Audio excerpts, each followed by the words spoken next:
Welcome back.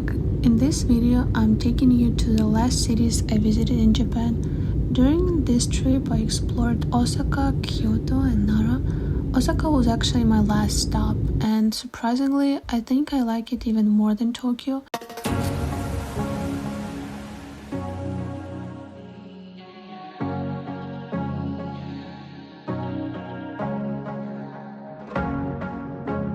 To save some money, I stayed in a very simple hostel. Nothing fancy at all, but honestly, I would rather spend my money on experiences than on a luxury room.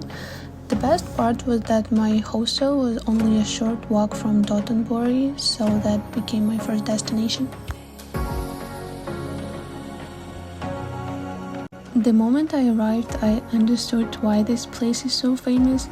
Giant colorful signs, endless restaurants, street food, music, and people everywhere. There was so much happening that I didn't even know where to look first. I spent several hours just walking around, taking everything in and enjoying the atmosphere.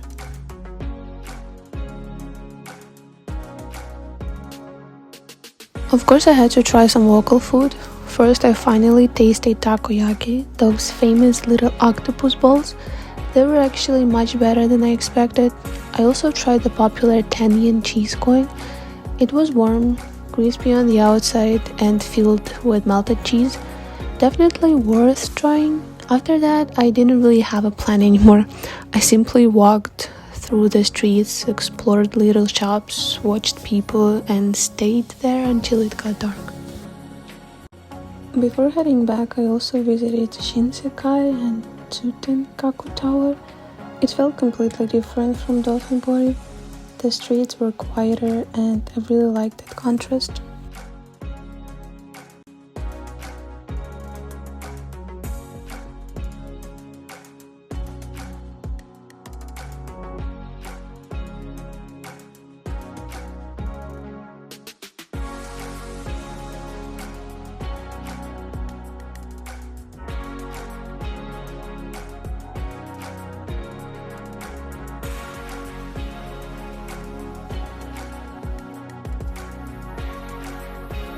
And that's how I finished my first day in Osaka, with McDonald's, a croissant that I bought in Dotonbori earlier, and a good cup of tea.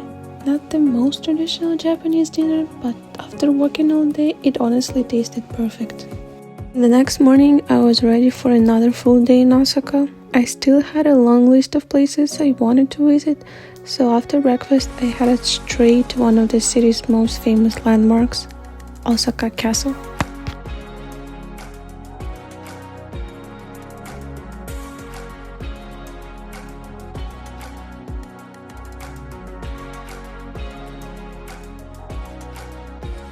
I think this is one of those places that everyone should visit when they come to Osaka. From outside, the castle is already beautiful, but inside there is also a museum. The museum has several floors and each one has different exhibitions. Unfortunately, filming wasn't allowed in some areas, so I couldn't show you everything. At the very top, there is an observation deck where you can enjoy a panoramic view of the city.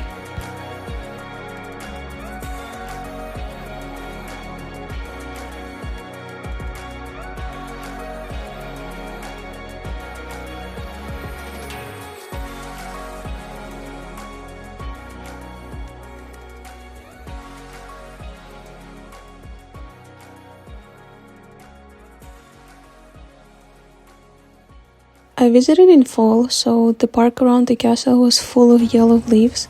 After spending some time at the castle, I didn't rush anywhere. I simply walked through the city and explored different streets.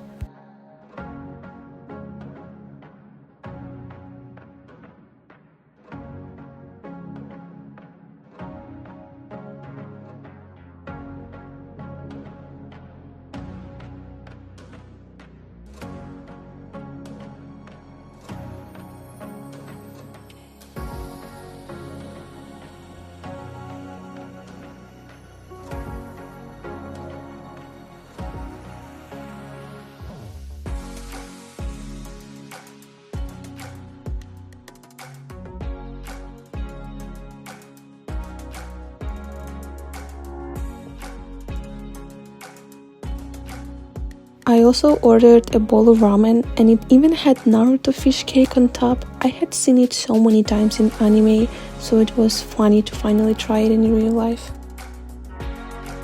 Later, I also tried kushikatsu, which is basically different foods deep fried on skewers. It's one of Osaka's famous local dishes. By the evening, I made my way to one of the places I was most excited to visit, Umeda Sky Building. Finding the entrance turned out to be much harder than I expected, to be honest. I walked around the building several times before I finally found the right way in.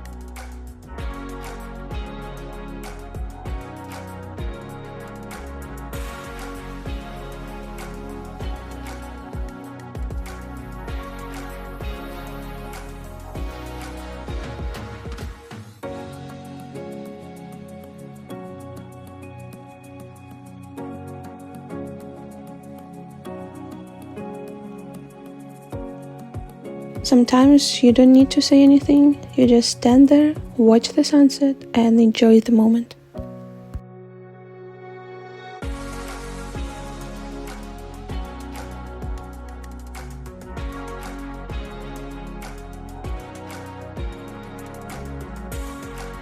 Before leaving, I also visited a small art exhibition inside the building. It wasn't very big, but I really liked how colorful and creative it was.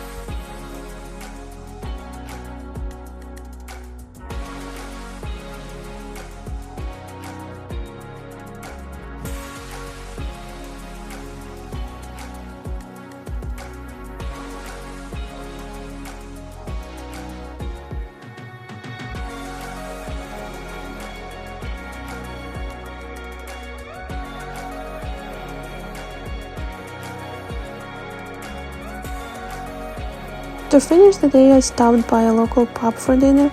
I ordered gyoza and a glass of Japanese beer, which felt like the perfect way to end another busy day. After dinner, I walked through the city one last time before heading back to the hostel.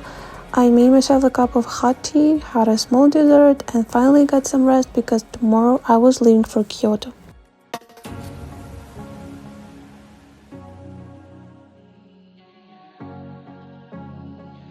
So the next morning it was finally time to leave Osaka and head to Kyoto.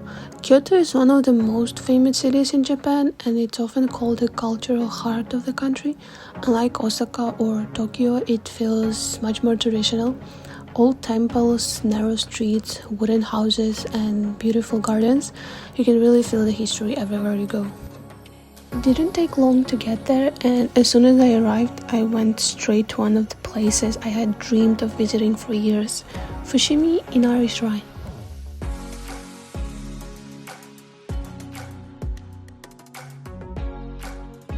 I had seen these famous red torii gates so many times on Instagram and TikTok that it almost didn't feel real to finally walk through them myself.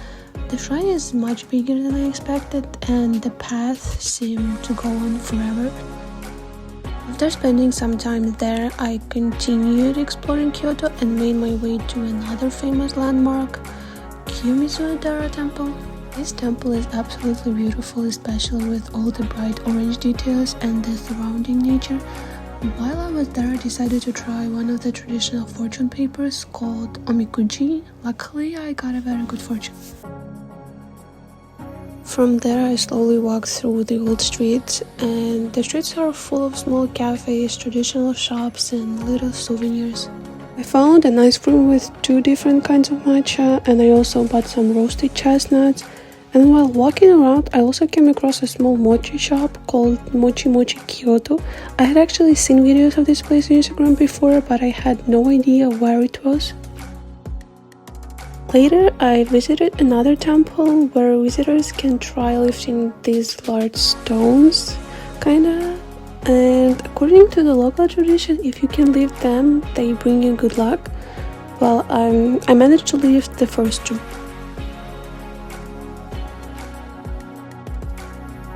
The afternoon I walked through Gion, Kyoto's famous historic district, and believe it or not, I actually saw a real geisha.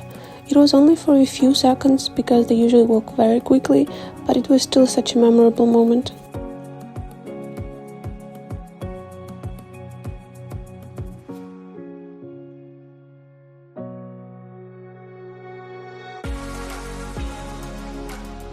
Finished the day, I visited my very first Team Lab exhibition.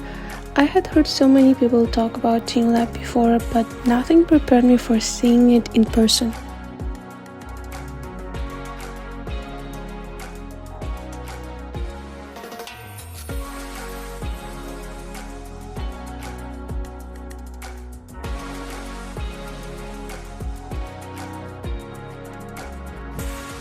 Honestly, I'm just going to let you enjoy it with me.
Everything inside was interactive, lights, sounds, colors. Every room felt completely different. One of my favorite parts was where you could color your own animal on paper, and the staff would scan your drawing, and just a few seconds later your little animal would suddenly come to life on a huge digital screen and start swimming together with everyone else's drawings. It sounds simple, but somehow it made me feel like a little kid again. I ended up spending almost 4 hours there without even noticing how fast the time passed.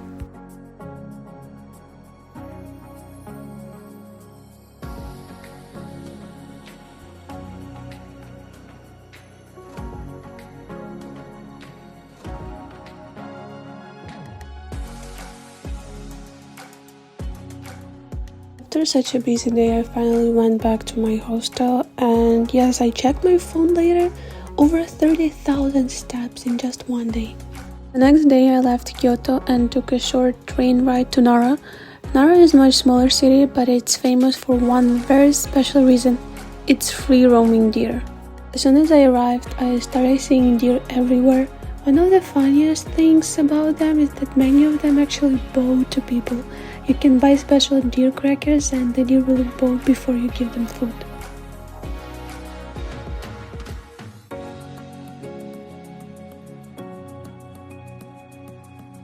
After spending some time with the deer, I visited one of the most famous temples in Japan, Tondaichi Temple.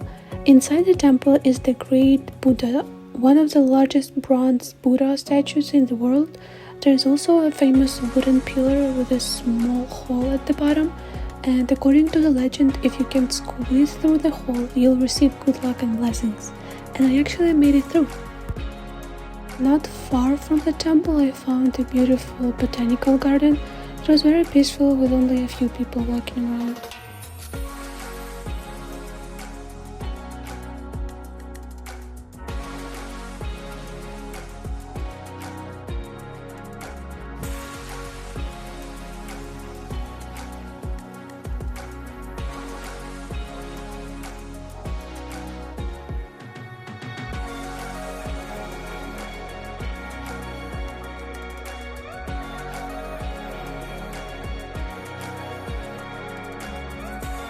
There was also a small museum near the garden, so I spent some time exploring that before heading back into the city.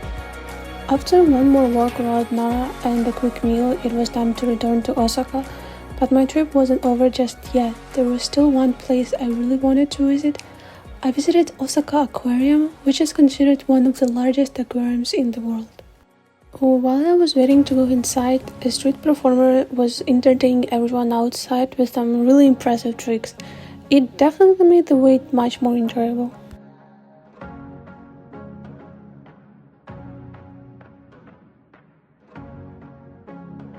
The moment I walked inside, I was surrounded by enormous tanks full of fish and marine animals.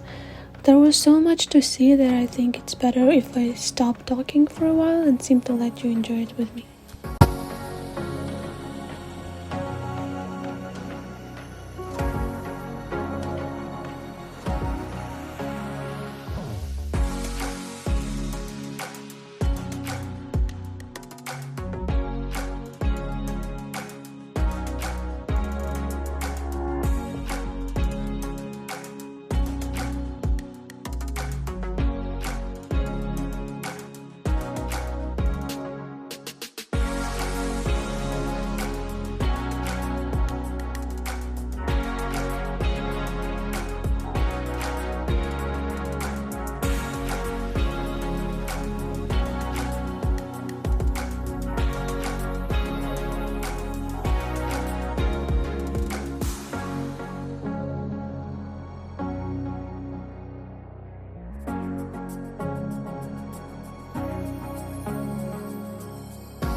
By the time I left the aquarium, the sun was already starting to set, so I found a quiet place by the water and spent a few minutes simply sitting there and enjoying the view. Sometimes the best way to end the trip is to slow down and appreciate everything you've experienced. Soon after that, it was time to head to the airport and fly back to Okinawa, and just like that, my adventure around Japan came to an end. Looking back now, I still can't believe how many incredible places I was able to visit. Every city had its own personality. Tokyo amazed me with its energy. Osaka made me feel at home. Kyoto slowed me down and reminded me how beautiful history can be. And Nara gave me one of the happiest mornings of the whole trip. Japan gave me memories that I will carry with me for the rest of my life. I'm incredibly grateful that I had the chance to experience all of this. And who knows, maybe one day I will come back again. But thank you so much for watching, and I'll see you in the next video.